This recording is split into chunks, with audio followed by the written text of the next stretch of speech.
শুভ সকাল আমার প্রিয় বন্ধুরা, সবাই কেমন আছো? আশা করছি যে যেখান থেকে আমার এই ভিডিওটি দেখছো সবাই ভালো আছো আর সুস্থ আছো। আমরাও কিন্তু বেশ ভালো আছি। তো বন্ধুরা, আমি রীতা, আমার আরেকটি নতুন ব্লগে তোমাদের সবাইকে স্বাগত। তো বন্ধুরা, আজকে হচ্ছে শনিবার আর এখন বাজে 6:30। তো আজকের ব্লগটাও তোমাদের আশা করি ভালো লাগবে, তো দেখতে থাকো বন্ধুরা। তো 6:30টার সময় ঘুম থেকে উঠে দেখলাম প্রচুর রোদ, চারিপাশে আলো আলো হয়ে গেছে। কারণ এত দেরি করে আমি ঘুম থেকে উঠি না, আরও আগে 5টা নাগাদ আমি ঘুম থেকে উঠে যাই। তো এখন যেহেতু শীতের রাত, রাত বড় দিন ছোট, আর সকালে তো ঠান্ডা পড়ে, তাই ঘুম থেকে উঠতে দেরি হয়ে যায়। আর দেরি করে ঘুম থেকে উঠে কখন কোন কাজটা যে করব নিজেই খুব বুঝে পারি না। তা কী করেছি, আজকে ঘুম থেকে উঠে আগে আমি ছাদে গেছি। আর প্রতিদিন তো আমার রুটিন ছাদে যাওয়ার। ছাদে যেয়ে আমি ঠাকুর ঘরে নমস্কার করে একটু হাঁটাহাঁটি করি, তারপরে আমি বাদবাকি কাজটা করি। তো সেই রকমই করলাম। সেখান থেকে এসে আমি ছেলেকে পড়তে পাঠিয়ে দিয়েছি। তারপরে শুরু হয়ে গেছে আমার সাংসারিক যে যুদ্ধ, মানে কাজের যে যুদ্ধটা, সেটাই। তো বন্ধুরা দেখো, আমি আজকে সোয়েটার গায়ে দিয়ে মাথায় ওড়না পেঁচিয়ে কাজ করছি, কারণ আমার গলা ব্যথা হয়ে গেছে, ঠান্ডা লেগে গেছে আর গলা ব্যথা হয়েছে। আর আমাদের ঘরে প্রচুর ঠান্ডা, প্রচুর, মানে এত ঠান্ডা বলার মতো না। আর গরমের সময় এত গরম সেটাও বলা যাবে না, মানে দুটো সময় প্রচুর আবহাওয়াটা খারাপ এখানে। যাই হোক, ঠান্ডা তো পড়েছে ভীষণ, তাই ছেলেকে পাঠিয়ে দিয়ে এই যে ঘরের কাজ করছি। বিছানাটাও পরিষ্কার করে নিলাম, তারপরে সব কিছু একটু ঘরটা গুছিয়ে পরিষ্কার করে এখন আমি ঘরটা মুছেও নেব। কারণ বেলার দিকে যখন ঘরটা মুছতে যাই, তখন ঘর মোছামুছি করতে যেয়ে আমার স্নান করতেই দেরি হয়ে যায়, আর চান করতে দেরি হয়ে গেলে তখনই আমার ঠান্ডা লেগে যাচ্ছে। তাই জন্য আজকে ঠিক করেছি, যতই দেরি হোক না কেন রান্না করতে, আগে আমি ঘর মুছবো, সব জায়গা পরিষ্কার করব, তবেই আমি রান্না করতে যাব। আর তাই জন্য দেখো বন্ধুরা, শুরু করে দিয়েছি। এত দ্রুত কাজ কি বলবো। তোমরা তো আমার কাজের স্পিড দেখে বুঝতে পারছো আমি কত দ্রুত কাজ করছি। আর এভাবে স্টেপ বাই স্টেপ কাজগুলো আমি কেন করছি, যাতে তাড়াতাড়ি আমার কাজটা কমপ্লিট হয়, সেজন্যই আমি এই কাজগুলো করছি। আর এদিকে ছেলেটা পড়তে চলে গেছে, ওখান থেকে এসে আবার খাওয়া দাওয়া করে স্কুলে যাবে। তো টাইম মতো আমি রান্নাও করে নেব। তা যে কাজগুলো করার সেগুলো আগে করে নিচ্ছি। এই যে আমার টেনাশোনাকেও একটু মানে ওর যে থাকার জায়গাটা, ওখানটাও আমি পরিষ্কার করে দিচ্ছি। প্রতিদিন সকালে ওই জায়গাটাও পরিষ্কার করে দিই, কারণ ও তো নোংরা করে। তো প্রতিদিনেরটা প্রতিদিন পরিষ্কার করলে জায়গাটাও ভালো থাকে আর সব জায়গায় পরিষ্কারও থাকে। তো টেনাশোনাকে বার করে দিয়ে আমি ওকে প্রতিদিন পেয়ারা, আপেল, যেটা হোক, যে কোনো এক রকমের একটু ফল কেটে দিই, আর ও টুকটুক করে খেতে থাকে আর আমি আমার কাজ করতে থাকি। তারপর টেনাশোনাকে খাবার দিয়ে তারপরে আমি থালা বাসনগুলো ছিল কলপারে, সেগুলো ধুয়েছি। সেগুলো ধুয়ে নিজে একটু যে ফ্রেশ হচ্ছি।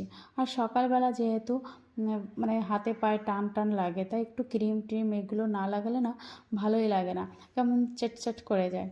তো সেই জন্য একটু ক্রিম ট্রিমও লাগিয়ে নিয়েছি। আর চুলটা আমি কখনও ছেড়ে থাকতে পারি না, সব সময় বেঁধে উঁচু করে রাখি আর তারপরে কাজ করি।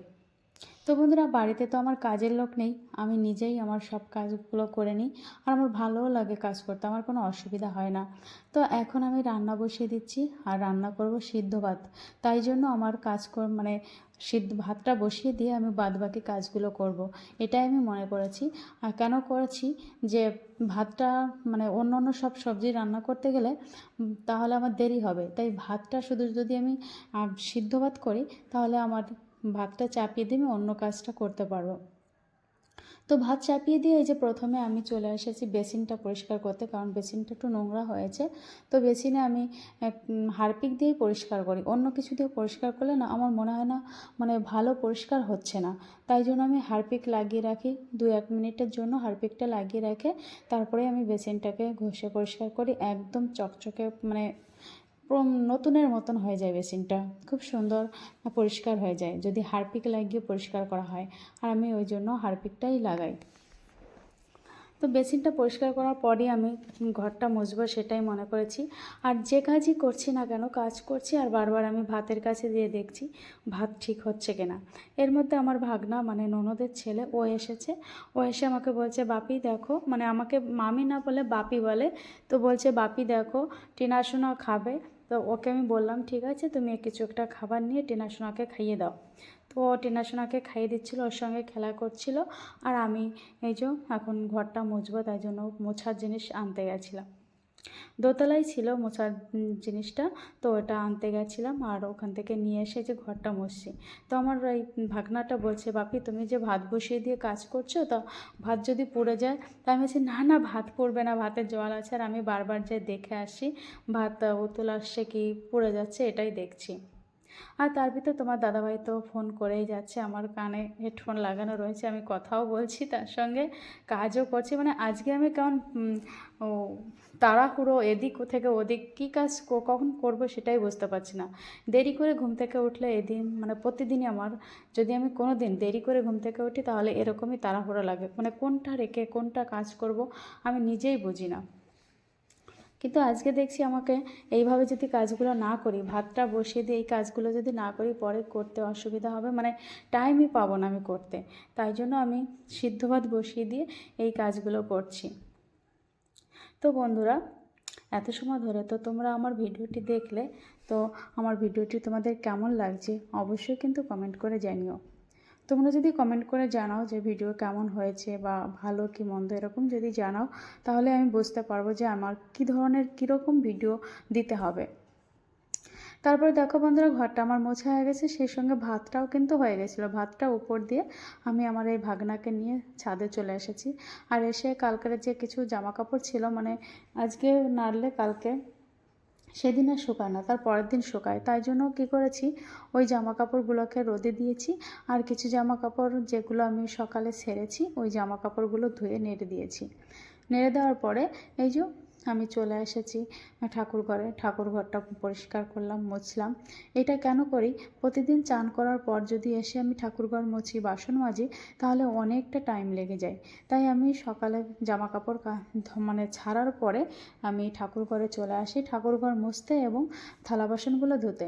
তাহলে কি হয়, পুজো দিতে খুবই তাড়াতাড়ি পুজোটা দেওয়া হয়, মানে চান করে এসেই পুজোটা দেওয়া যায়। আর সেই জন্যই আমি চলে এসেছি। আর এদিকে আমার ছেলে পড়ে এসেছে, ও আমাকে ডেকেছে মা তুমি নিচে আসো। তার জন্য আমি নিচে এসেছি, এসে ওকে আমি ভাত খাওয়াবার জন্য ভাতগুলো বাড়ছি। আর এদিকে আমার কিন্তু খাওয়া হয়ে গেছে, কারণ আজকে ছেলে দেরি করে এসেছে পড়ে, ওই জন্য আমি আর শ্বশুরমশাই আমরা খেয়ে নিয়েছি।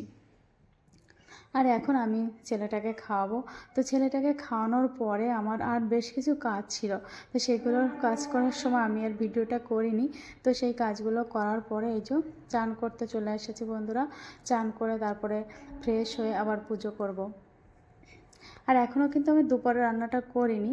আর দুপুরের রান্নাটা করার পরে তারপরে তো আবারও কত কাজ আছে। তো চান টান করে এই যে চলে এসেছি ছাদে। আর এদিকে দেখো তোমাদের দাদাভাই তো আমার ফোনে আছে, তো হেডফোনটা আর কাছে নেই, এখন ফোন হাতে নিয়েই আমি কথা বলছি আর কাজ করছি। তো মানে যেদিন দেরি হয় সেদিন কত দ্রুত কাজ করতে হয় তাই বলো। তারপরে এই যে চান করে ছাদে এসেছি আর এই যে জামা কাপড়গুলো নেড়ে দিচ্ছি। আর এদিকে শাশুড়ি মা আমার চান করার আগে দেখলাম শাশুড়ি মা এসে পুজোটা দিয়ে দিয়েছে, ওই জন্য এখন আর আমি পুজোটা দিচ্ছি না। তো চানটা করা গেছে, এখন নিচে যাব। তো নিচে এসে আমি বন্ধুরা রান্না করেছি, কিন্তু রান্না করার সময় তোমাদের আর দেখাইনি। তো এই যে দেখো এখন ভাত খাবো। আর আজকে পটল ভাজি, কচু শাক রান্না আর মাছের ঝাল করেছি। আর ছেলে এগুলো খাবে না, তাই ওর জন্য একটু আলু ভাজি আর ডিম করেছিলাম, তো ও এগুলোতেই খেয়েছে। তো আমি খাচ্ছিলাম আর ছেলেকে বারবার ডাকছি খেতে আয়, কিন্তু ছেলে খাবেই না, বলে কি আমাকে খাইয়ে দিতে হবে। তো আজকে এমনিতেই দেরি হয়ে যাচ্ছে আর ছেলে বলছে খাইয়ে দিতে হবে, তাই জন্য আমি রাগ করে নিজেই খাচ্ছিলাম, ওকে আর ডাকিনি। তারপরে দেখলাম কিছুক্ষণ পরে ও এসেছে, আসার পরে ওকে ভাতটা আমি মাখিয়ে দিয়েছি, তারপরে কিন্তু ভাতটা খেয়েছে। মানে ভাতটা যে মাখিয়ে খাবে, আর খাওয়াই দিতে দিতে এমন একটা অভ্যাস হয়ে গেছে এখন ভাত মাখিয়েও খেতে চায় না। তারপরে খাওয়া দাওয়ার পরে ওকে নিয়ে একটু ঘুমিয়েছিলাম। তারপরে উঠে যে বিকালে আবার ছাদে চলে এসেছি। আর দেখো বন্ধুরা আমার এই গাছটায় কালকে অনেকগুলো ফুল ফুটবে, এই কড়িগুলো বেশ বড় হয়ে গেছে, অনেক ফুল ফোটে এই গাছটায়। তারপরে যে সন্ধ্যা দিচ্ছিলাম, সন্ধ্যাও লেগে গেছে, মানে বিকালে আমি ছাদে আসি আর একদম সন্ধ্যাটা লাগিয়ে তারপরে আমি নিচে যাই। তো সন্ধ্যা লাগিয়ে আমি ছেলে নিচে এসেছি, ও পড়তে বসেছে আর আমি কিছু জামা কাপড় ভাঁজ করা ছিল সেগুলোই ভাঁজ করছি। তারপরে ছেলেকে খাইয়ে দেবো, খাওয়াতে হবে, ওর খাবার দাবার দেবো। তো চলো বন্ধুরা, আজকের ভিডিওটি এখানেই, আর বড় করছি না। দেখা হচ্ছে আবার পরবর্তী ভিডিওতে।